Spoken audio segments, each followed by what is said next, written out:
I hosted our holiday dinner for 18 people and tried to enjoy a single glass of wine afterward. My sister Lena sat across from me, eyes steady, and said, "Thanks for playing the normal life. Marcus has been sleeping at my place." The room snapped quiet. Marcus didn't flinch. He just said, "It's complicated," as if that fixed everything. No one else pushed. They kept unwrapping gifts while my present had already been posted to Vanessa's office with a discreet label. I grew up learning how to make the outside look spotless. My mother, always immaculately dressed, taught me presentation mattered even when money didn't. My father kept his distance. Approval was scarce. So I mastered domestic polish, hosting, cooking, keeping smiles in place. That tendency is how I ended up tethered to Marcus. He was charming at 23 when we met. I was 24 and working nights at a bookstore. He lingered in the philosophy aisle every Saturday until I said hello. We married a few years later. He built a career in tech. I left event work to raise our kids. It felt right at the time.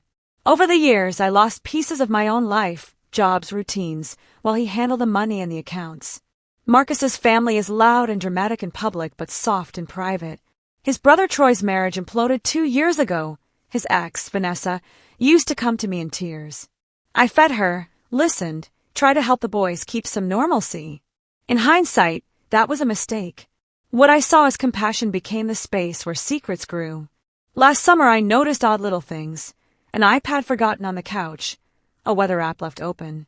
When I picked it up to check the forecast for him, Vanessa's name flashed at the top of his messages.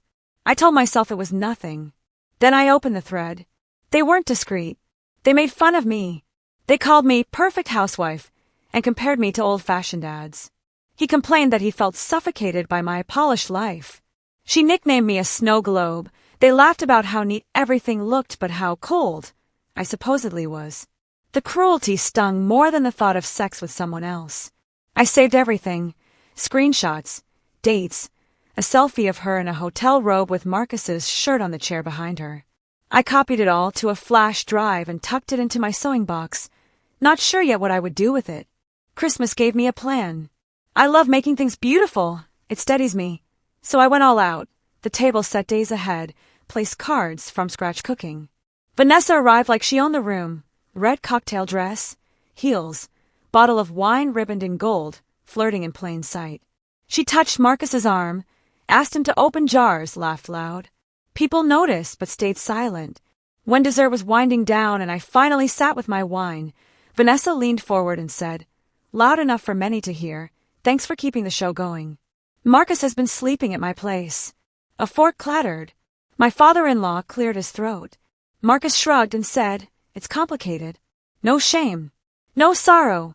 Just an answer." Nobody in that room knew one thing. 2 days earlier, I had arranged a confidential overnight delivery to Vanessa's office.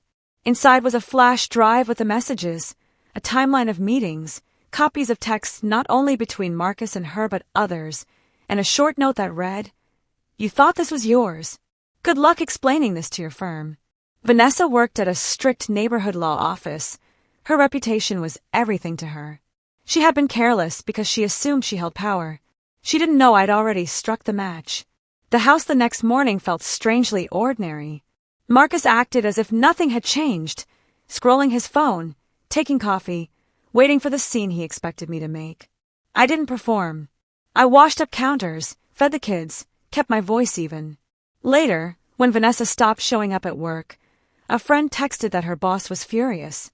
I simply replied, "It's being handled." A few days later, Marcus admitted, half-hearted, that he was involved with her and that she's going through a lot. He slept in the guest room that night without anyone asking him to leave.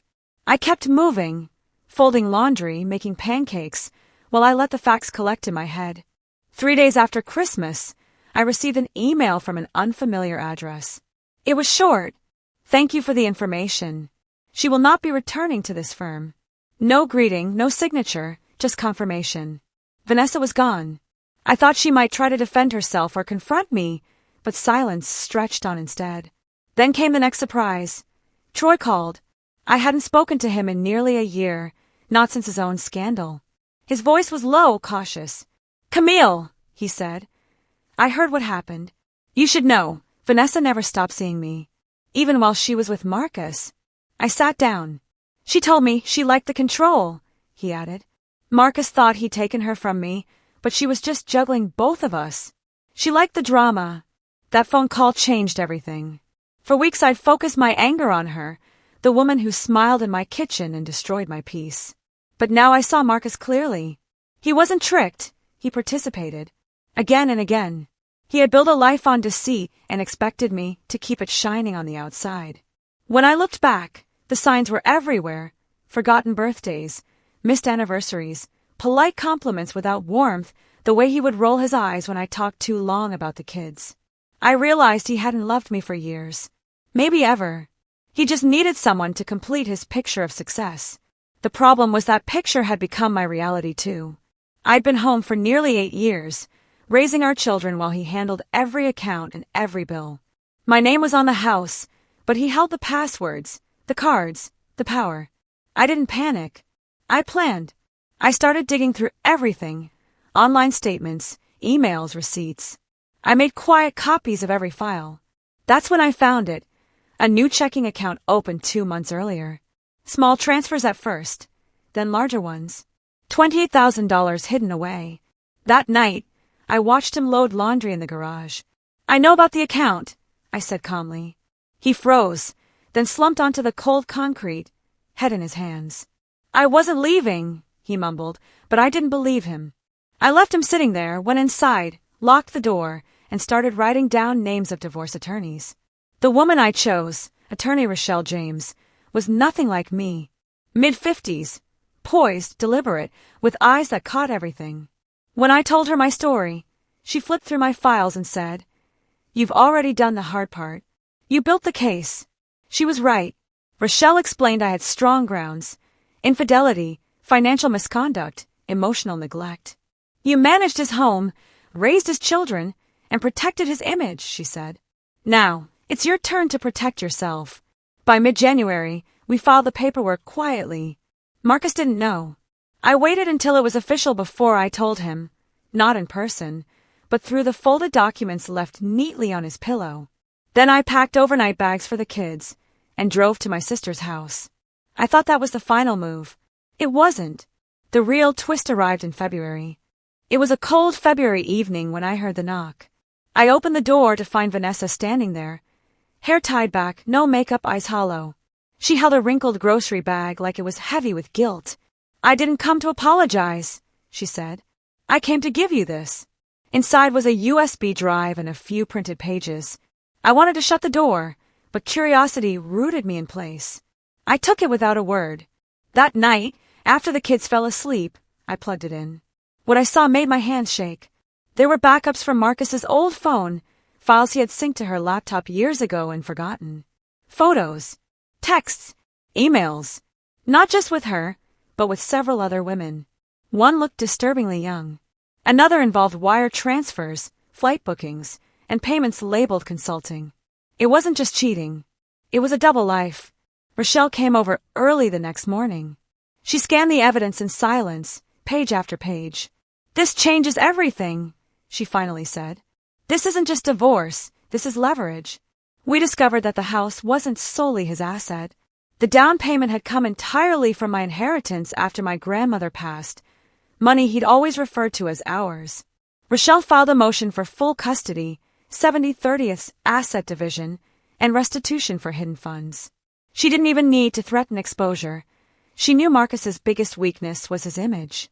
Then, one afternoon, my daughter, just 9, walked into my room holding her tablet. "Mom," she asked, "why is Dad texting another woman he said he doesn't like?" My breath caught. Marcus had once used her device to message someone, forgetting the messages synced across accounts. A new woman. A coworker this time. That's when something in me snapped. I printed everything, the emails, the receipts, the screenshots, and mailed copies to his parents and siblings. No return address, no explanation, just the truth in black and white. If they wanted to think of me as cold or dramatic, fine. Let them see what I had endured while smiling through every holiday dinner. Let them remember what kind of man they defended. 3 days later, his mother left a voicemail, her voice trembling. "I don't know what to say. I thought he'd grown out of this. Then came a text from his older sister, Leah. You deserve better. I should have told you years ago. I called her immediately. She admitted she'd seen him once at a hotel with another woman, but stayed quiet because she didn't have proof. Hearing that broke something in me that anger never could. So many people had known parts of a story, but none had warned me. Everyone had protected his reputation. Except me. And now, the silence that used to shield him was gone. The legal process moved fast once Rochelle filed our motion. Marcus was furious when he was finally served. He tried to paint me as emotional and unstable, claiming I'd poisoned the kids against him. His lawyer even submitted a character letter from one of his drinking buddies. Rochelle didn't blink. In court, she presented everything. The hidden account, the crypto transfers, the payments to escorts, the emails implying manipulation. She never raised her voice. She didn't have to. The paper trail spoke louder than rage ever could. When his lawyer argued that I was financially dependent and incapable of managing a household alone, Rochelle smiled and handed the judge a binder, my binder, filled with 8 years of meticulously tracked bills, budgets, and tax records. My name was on every document. Then she introduced the emails. One, in particular, froze the courtroom. Marcus had written to a friend about making her look unfit if she takes the kids. The judge looked up slowly, then back down at the paper. Rochelle turned to him and said evenly, this wasn't a mistake. This was a pattern, a lifestyle built on deception. Marcus's confidence cracked. His leg bounced under the table. He kept glancing at the door like he might escape. When the hearing ended, the judge issued a temporary ruling. I received full physical custody of the children. Marcus's visitation was to be supervised until further review. He had 30 days to surrender all hidden accounts. He was barred from coming within 100 feet of the house without written consent. I kept the house, the car, and 70% of marital assets, plus 7 years of spousal support. The judge's final words echoed, your actions demonstrate deliberate deceit and disregard for family obligations. You've lost the benefit of the doubt. Marcus didn't argue. He just sat still, hollowed out. For once, he didn't look like the charming husband everyone admired. He looked like someone finally caught. That Friday, he came to collect his things. I stood by the doorway as he walked from room to room, the house echoing with quiet that felt like peace. When he reached the door, he paused. I didn't think it would end like this, he said softly. I met his eyes. You thought I'd never fight back. He didn't respond. He just left. But I wasn't done.